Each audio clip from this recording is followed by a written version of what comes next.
Chapter 8. When Samuel grew old, he appointed his sons as judges for Israel.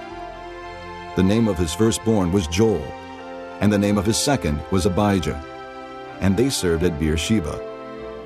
But his sons did not walk in his ways. They turned aside after dishonest gain, and accepted bribes and perverted justice. So all the elders of Israel gathered together and came to Samuel at Ramah. They said to him, "You are old, and your sons do not walk in your ways. Now appoint a king to lead us, such as all the other nations have." But when they said, "Give us a king to lead us," this displeased Samuel.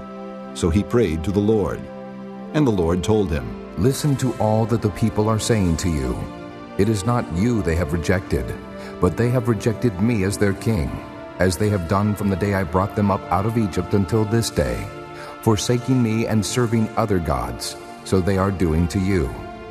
Now listen to them, but warn them solemnly, and let them know what the king who will reign over them will do.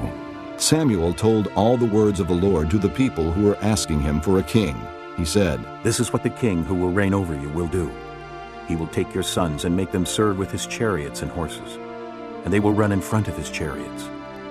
Some he will assign to be commanders of thousands, and commanders of 50s, and others to plow his ground and reap his harvest, and still others to make weapons of war and equipment for his chariots.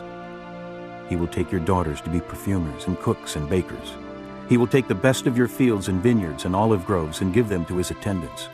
He will take a tenth of your grain and of your vintage and give it to his officials and attendants. Your men servants and maidservants and the best of your cattle and donkeys he will take for his own use.